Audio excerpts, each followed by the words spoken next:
یہ اسلام کا وہ دور ہے کہ جب حضور مسجد نبوی سے باہر نکلتے ہیں تو آگے حضرت عمر و ابو بکر رضی اللہ تعالی عنہما کھڑے ہیں. چہرے کے اوپر عجیب اداسی ہے.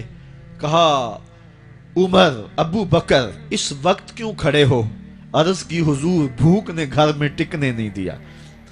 ہم نے چاہا حضور کا چہرہ دیکھ لیں تو کچھ پیاس بجھ جائے، کچھ بھوک مٹ جائے.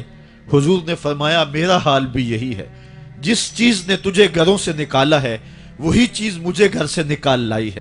تو حضور نے جب دیکھا کہ کھانا ہے تو حضور نے ایک روٹی لی اور چند بوٹیاں اٹھائیں اور ایک خادم کو بلا کر کے کہا جاؤ ہمارے گھر دے آؤ، میری بیٹی فاطمہ کتنے دنوں سے بھوکی. ہمیں تو وہ کہانی بھی اسلام کی غربت کی یاد آتی ہے کہ جب احد کے اندر 70 شہیدوں کے لاشیں پڑے ہوئے ہیں تو حضرت صفیہ حضور کی پھپھی اپنے بھائی حمزہ کے لیے 2 چادریں لے کر کے کفن کی آتی ہے. تو حضور علیہ السلام نے فرمایا کہ جس قبر میں حمزہ کو دفن کیا جائے اسی قبر میں مصعب بن عمیر کو بھی کفن دیا جائے اور دفن کیا جائے. اور کہا میرے چچا کے لیے اس کی جو بہن میری پھپھو جو 2 چادریں لے آئی ہے، کہا ایک چادر ہم مصعب بن عمیر کو دیں گے. یہ مصعب بن عمیر کون ہے؟ تاریخ پڑھو، کتنی دل آویز تاریخ ہے.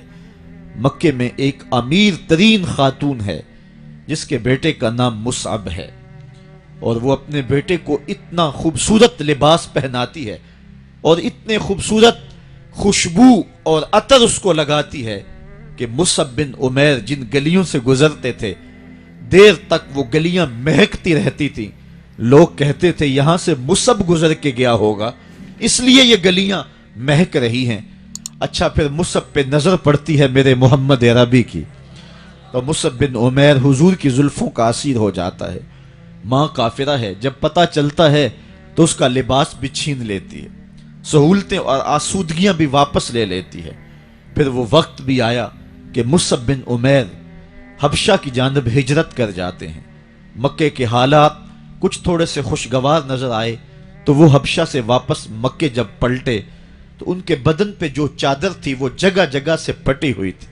میرے آقا کریم علیہ السلام نے دیکھا تو حضور کی آنکھوں میں آنسو ٹپکنے لگے. کہا یہ وہی مصعب ہے جو اتنا خوش پوش نوجوان تھا کہ میں نے پورے مکے میں اس سے خوبصورت لباس پہننے والا کوئی دوسرا شخص نہیں دیکھا، اور آج میرے مصعب کو پہننے کے لیے جو چادر میسر ہے وہ بھی جگہ جگہ سے پھٹی ہوئی ہے. یہ اسلام کی غربت کی کہانی ہے.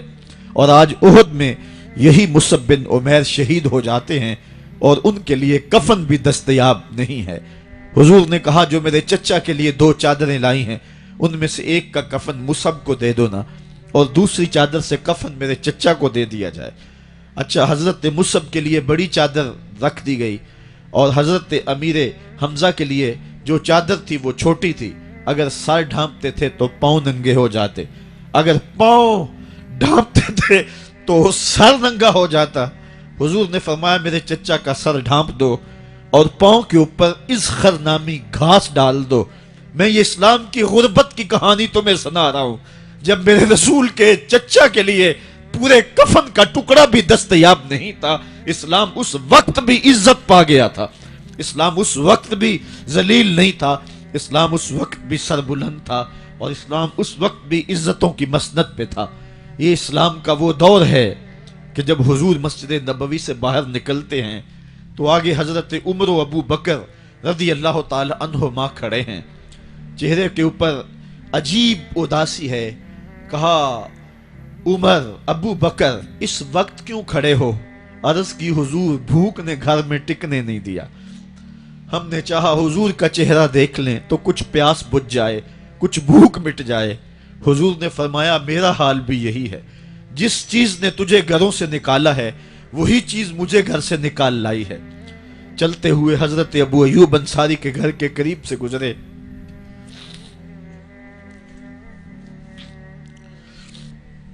حضور کی خوشبو پا کے وہ باہر آ گئے.